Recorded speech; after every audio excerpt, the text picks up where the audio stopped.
Your Excellency, Dr. Abiy Ahmed, Prime Minister of the Federal Democratic Republic of Ethiopia, Your Excellencies, distinguished ladies and gentlemen, it is a great honor to deliver these closing remarks on behalf of the United Nations Economic Commission for Africa at this important gathering with the theme, Ethiopia Delivers from Reform to Lasting Change. I commend the government of Ethiopia for convening this important forum, which has brought together policymakers, development partners, the private sector, academia, and young people to reflect on the conviction that reform must ultimately be judged not by intentions, but on outcomes that citizens can see, experience, and benefit from. I thank the presenters. Really, I have to admit I was conflicted. When the governor of the central bank presented, I thought this is the best. And then I saw the technology, I saw the urbanization, I saw so many, I stopped counting and comparing. And I thought this was a very good area to learn from. Thank you very much.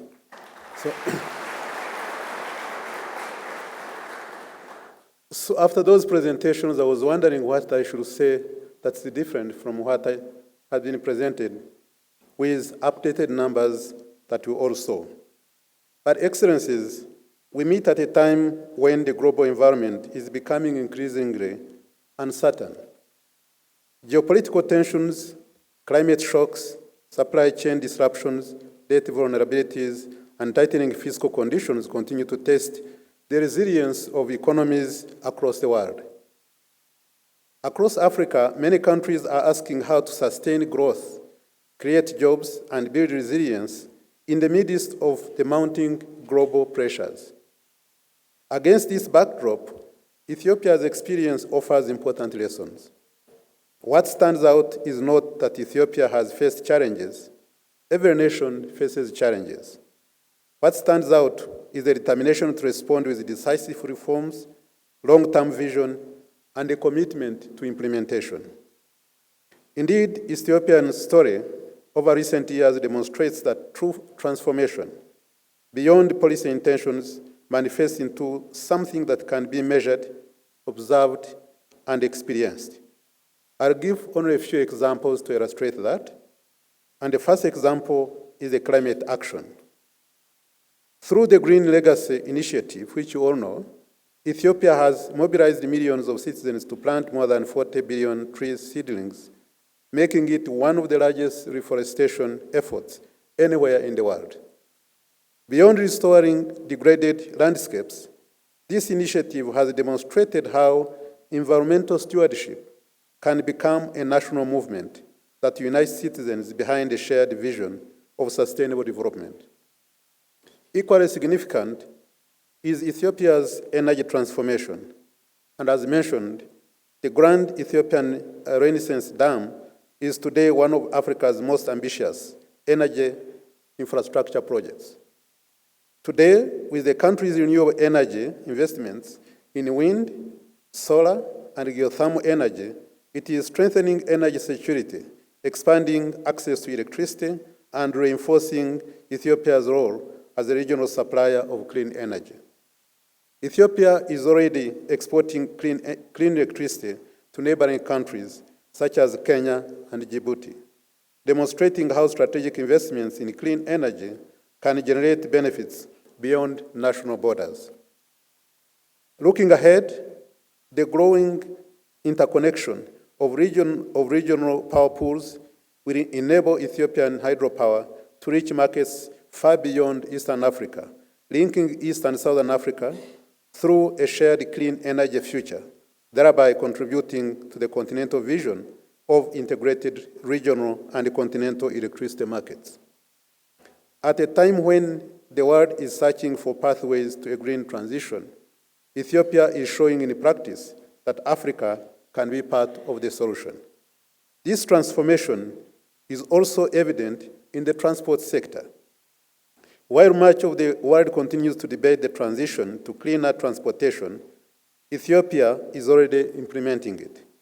The country has emerged as a continental leader in electric mobility, with the number of electric vehicles projected to increase from approximately 7,000 in 2023 to about 115,000 this year.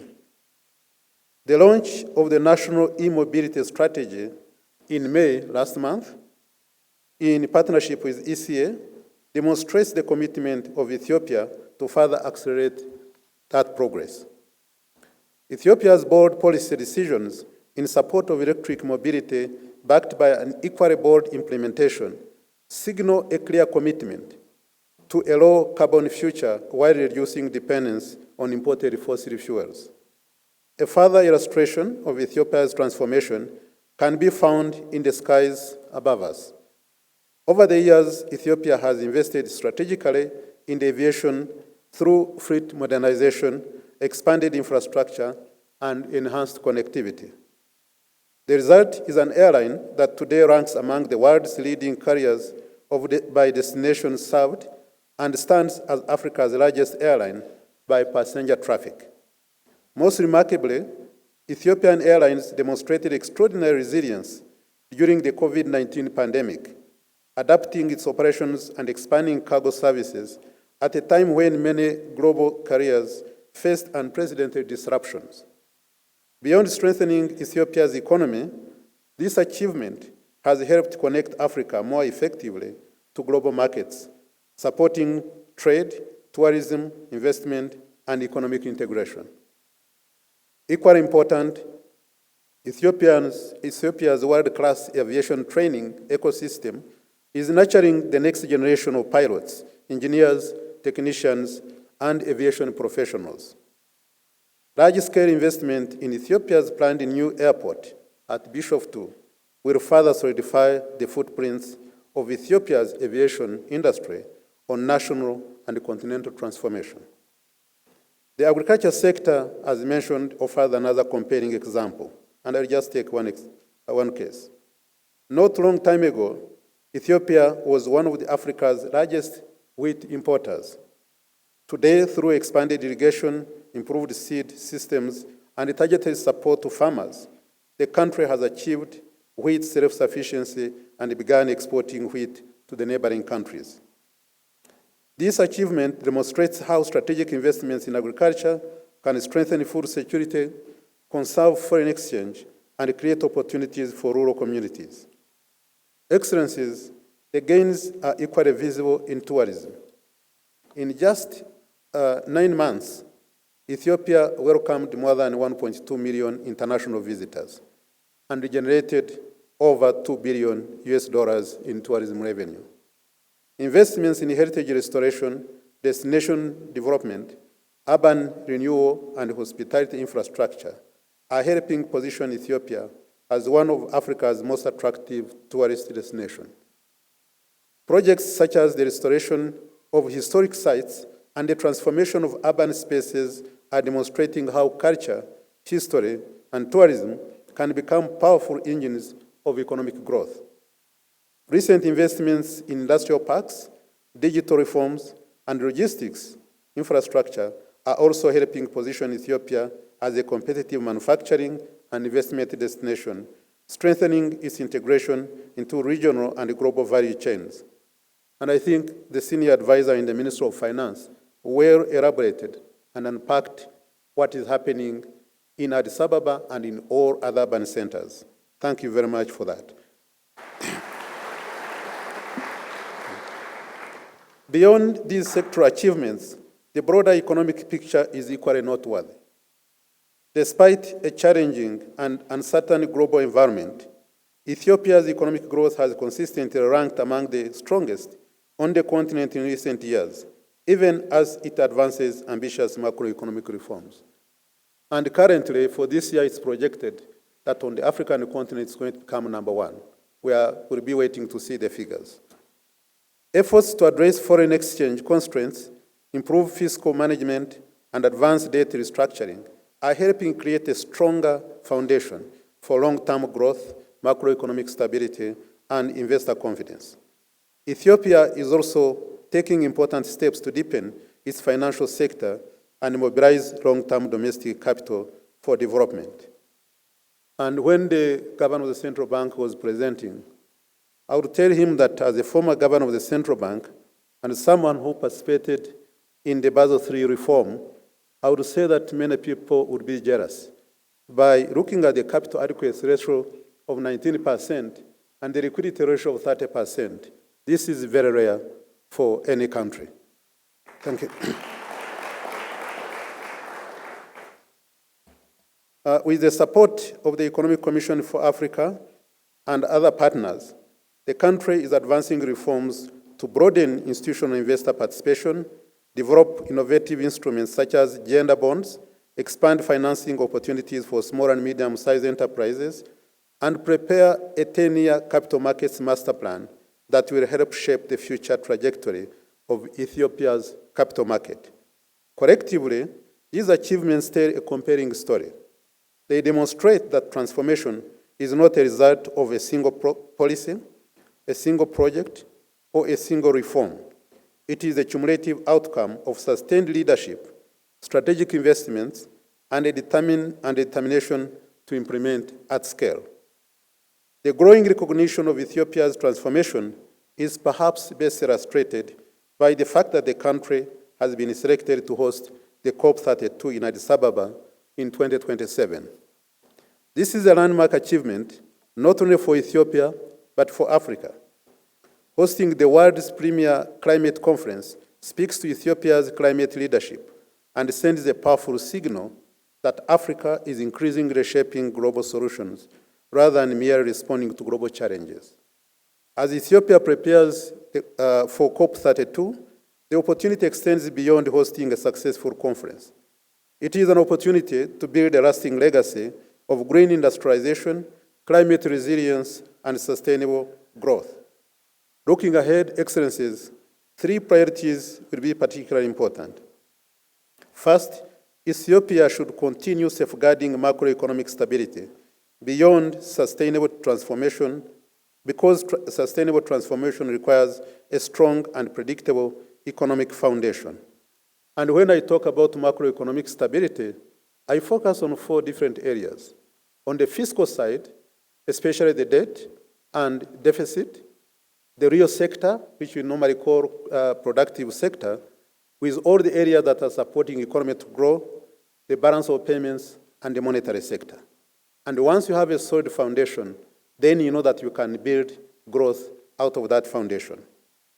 Second, the country should enhance value addition and industrialization so that more of what Ethiopia produces is processed, manufactured, and exported competitively, creating jobs and increasing resilience.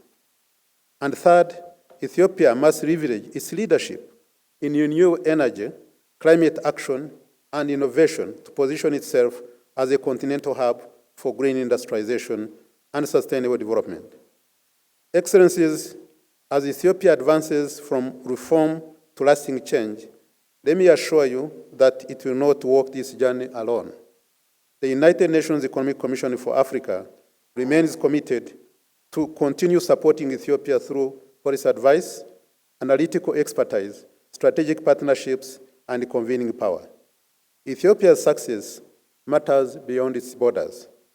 When a country of more than 130 million people shows that transformation is possible, it inspires the rest of Africa to see what can be achieved.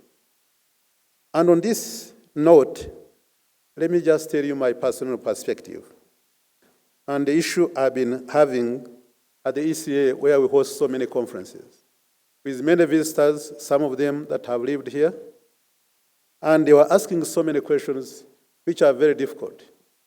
And when they come here and they see the transformation that is being made, looking at the speed and the scale, they ask me, where is the money coming from? Who is doing this? And sometimes I don't have any answers. But I know that that's how it felt when I started. When I came here in 2023, and I was wondering what was happening. And one day I met the Prime Minister. I was honored to meet the Prime Minister and posed the same question. I asked him, what's happening? And he said, my intention is to make sure that every citizen can see where their taxpayers' money goes without any guess. And I said to myself, this is the real test of visionary leadership. And I thank you, Prime Minister, really for that.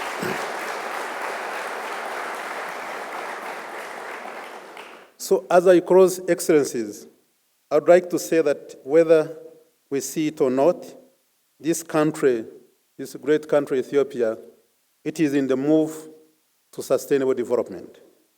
And I have no doubt that it will be an economic case study in the future. I thank you very much for your kind attention.